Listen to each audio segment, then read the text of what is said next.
What's good, peeps? Thanks as always for passing by the channel. Much appreciated. Hit that subscribe button if you guys are new.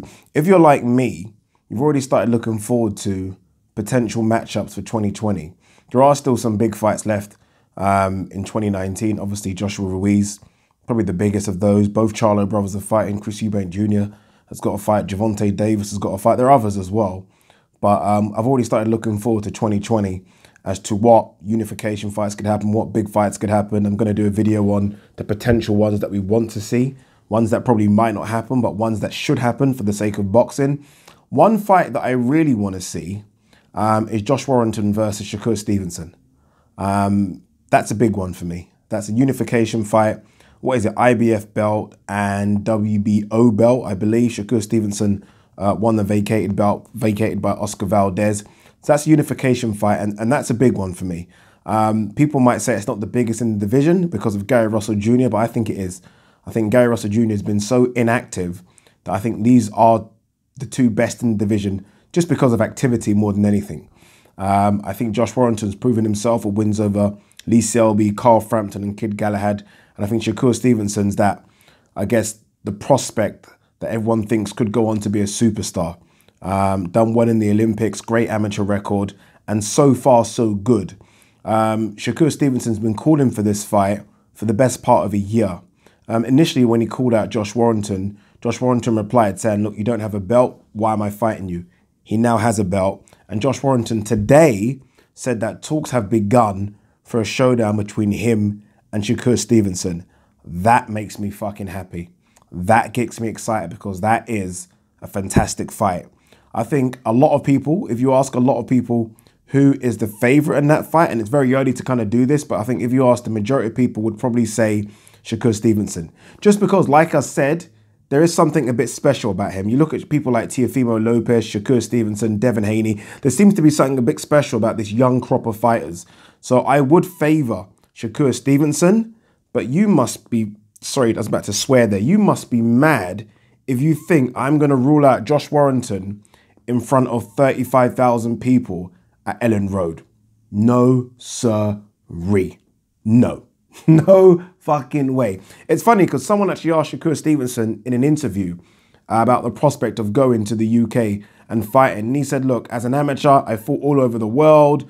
It isn't a problem. And I was like, you can't compare fighting as an amateur in front of 2,000, 3,000, 4,000 max to Elland Road. You really can't. I don't know, and this is nothing anti-American, by the way, because I've got a lot of American viewers, I think. I don't know if Americans understand the hostility and just the noise and just everything about a football stadium or football supporters. I don't know if they understand how brutal it is. I've been to America a few times, and I've been lucky to go to baseball games, NFL games, and basketball games. And the atmosphere is almost fun, if I'm honest with you. It's just, I don't know. I mean, I've seen home fans scattered. So I've seen away fans scattered in and amongst home fans, and I've seen them celebrate. Can you imagine if that was to happen over here in football? I mean, fuck it, death. He would have experienced nothing like the abuse he will get from them Leeds fans at Elland Road. If Josh Warrington, if Frank, does secure this fight at Elland Road, and I think that's what's going to happen, I think that's where the biggest money is, if I'm honest with you. It will be on BT Sports box office, definitely. Then, I mean, that's a huge advantage for Josh Warrington. Huge. Just because, again, it's nothing like you will ever see. Nothing. And he probably never, ever will see anything like it in his whole career. The noise will just be incredible for Josh Warrington. And that alone gives Josh Warrington another 10%. Is that another 10% enough to beat Shakur Stevenson? I don't know. But I'm not going to rule out Josh Warrington. I just can't. I mean, those performances against Lee Selby and Carl Frampton tell me that Josh Warrington is world level, right? I mean, we don't like to say that about our British fighters, but he is. He's world level, 110%. No worse than number 3 in that division. No worse. Shakur Stevenson, as good as he is, I think Joet Gonzalez was a good performance. We know defensively He's a fantastic fighter. I think a lot of amateurs are. Offensively, I think he's only going to get better, but we've not seen the best of that yet. So this could be the best time for Josh Warrington to fight him. Josh Warrington, we know offensively, is just fucking ridiculous. I mean, this guy throws punches in bunches. Like, it just keeps on coming. So it'll be a fantastic matchup. I hope it happens. And again, I mean, that Elland Road crowd is something else. I mean, it's something else. Shakur Stevenson's only got to go and watch the Lee Selby fight and the Carl Frampton fight to realise the noise. It's incredible. And I don't think away fighters realise it. Not many UK fighters can have fans that generate like that. It is like a fucking football game. It really is. So again, I wouldn't rule Josh Warrington out. I would make Shakur Stevenson favourite just because I think he is a bit special. And I think Josh Warrington, although he does throw punches and bunches, can be a bit reckless. And if you time him well, I think you can get to him.